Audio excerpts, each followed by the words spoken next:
বন্ধু একজনকে তুমি আপন বানাইছো, বন্ধুরে তুমি এত ভালোবাসো,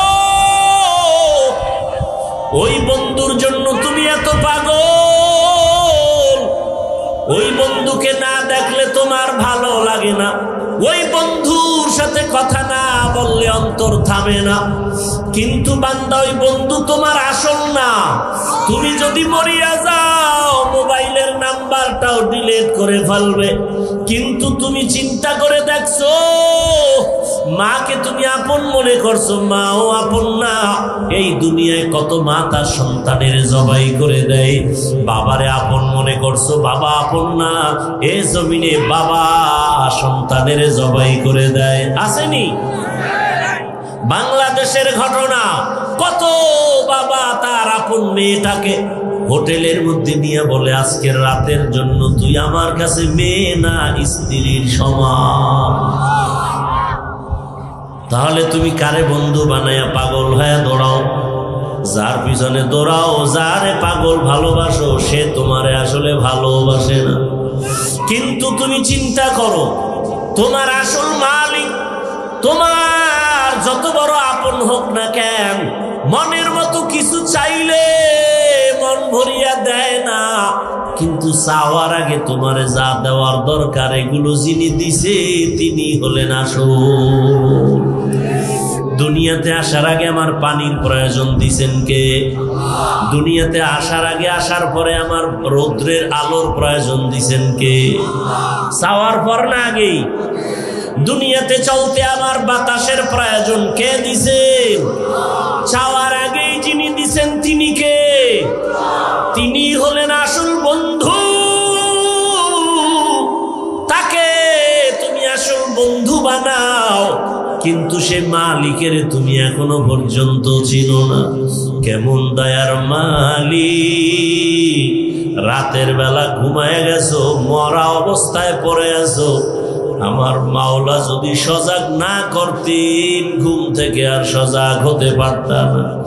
ও আল্লাহর বান্দারা, আমার আল্লাহ দুনিয়াতে পাঠাইয়া যা প্রয়োজন দিয়েছে, দুনিয়াতে আসার পরে আমি তুমি হাঁটতে পারতাম না, হাঁটার শক্তি কে দিছেন?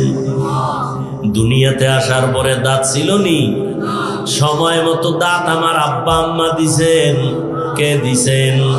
আল্লাহ দিছেন। চাওয়ার পরে নাকি চাওয়ার আগে?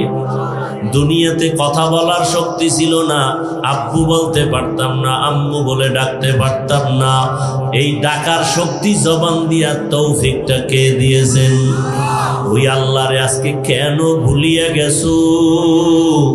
ওই আল্লাহর দেওয়া পানি না থাকলে বাঁচতে পারো না। ওই আল্লাহর দেওয়া সূর্যের আলো বন্ধ হলে চলতে পারো না। আমার দয়ার মাওলার চাঁদের আলো যদি না থাকে তোমার জীবন বাঁচবে না। আমার মাওলার দেওয়া কত বাতাস তুমি ভোগ করো, ওই মাওলা বাতাস বন্ধ করলে বাঁচতে পারবা না। আমার মাওলা যদি ঘুম থেকে তোমারে সজাগ না করে উঠতে পারতা না। আমার মাওলা যদি তোমার সামনে গরুটারে দুর্বল না বানায় তুমি দুধ নিতে পারতা না। আমার মাওলা যদি নদীর মাছগুলো দুর্বল করে না দিত তুমি ধরতে পারতা না। এত দয়া যিনি করলেন, ওই দয়ার মালিকের কেন চিনো না? কোথায় দৌড়াইতেছো? ওই মালিক যে তোমাকে ফজরের সময় ডাকতেছে তুমি কি শোনো না? ওই মালিক তোমাকে মুয়াজ্জিনের দ্বারা জোহরে ডাকতেছে, বান্দায়া বান্দা তুমি মাওলার ডাকে সাড়া দাও না, কোথায় ভাগতেছো? ওই মাওলা দয়া করে আবার বেজার না হইয়া জোহরের নামাজে ডাকাইলেন, যাও নাই। আমার আল্লাহ রাগ না করে আবার আসরের নামাজে ডাকাইলেন, বান্দা আয়।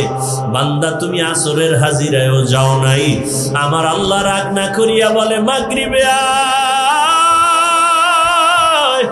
মাগরিবের হাজিরায়ও তুমি না।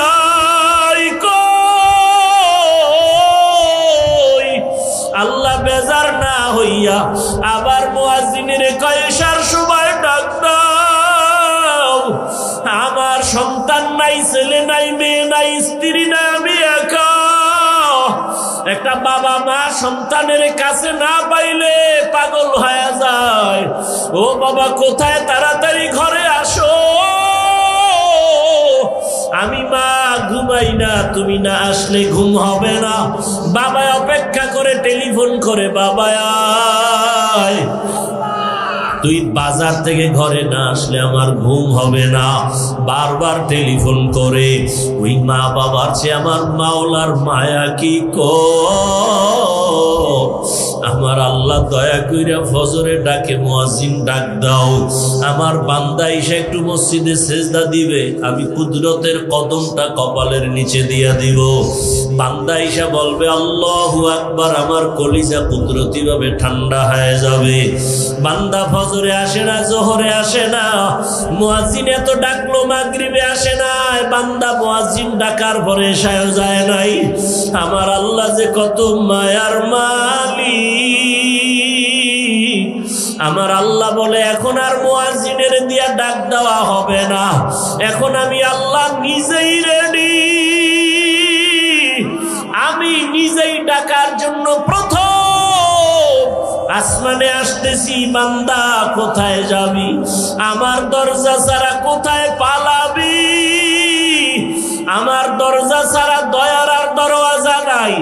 আরে আমার রহমতের দরজা ছাড়া বাকি দেখি যেদিকেই যাবি সেদিকেই জাহান্নামের আগুন।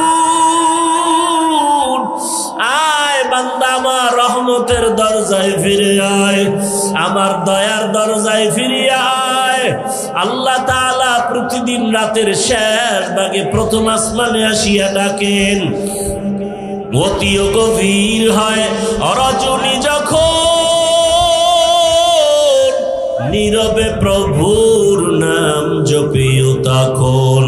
প্রভুর করুণা যদি পাইবারে চাও, গভীর রাতে উঠে প্রভুর গুণগান গাও।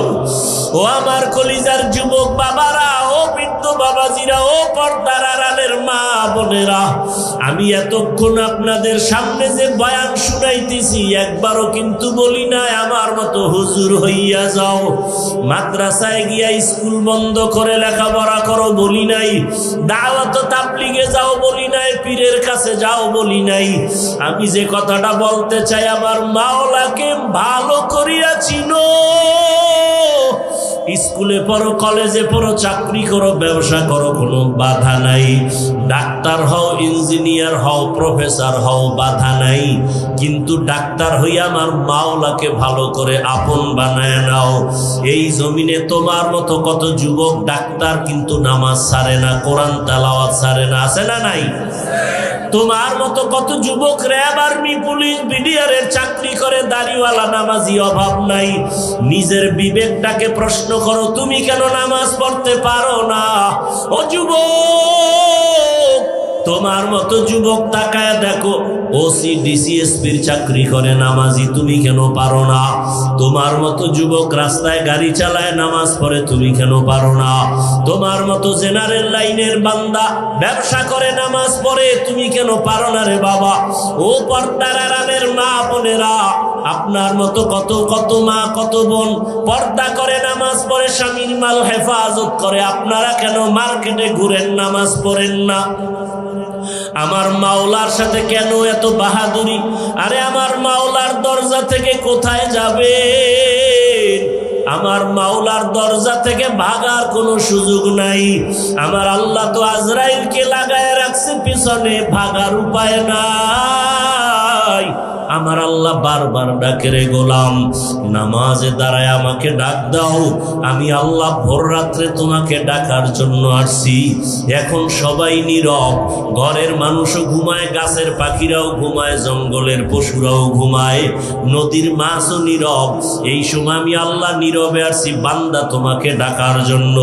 এরে কে কি পরিমাণ গুনাহ করছো, হাতের গুনাহ, চোখের গুনাহ, জবানের গুনাহ, সারা রাত মোবাইল তাকায় তাকায় চোখ দিয়া গুনাহ করেছো, মোবাইলের দ্বারা গুনাহ করে হাত নাপাক করেছো। আমি আল্লাহ ক্ষমার দরজা দিয়ে ডাকতেছি, আয় বান্দা, তুই আমার কাছে ক্ষমা চাও, আমি আল্লাহ তোর জীবনের সব গুনাহ ক্ষমা করে দিব। কারণ গুনাহ নিয়ে কবরে গেলে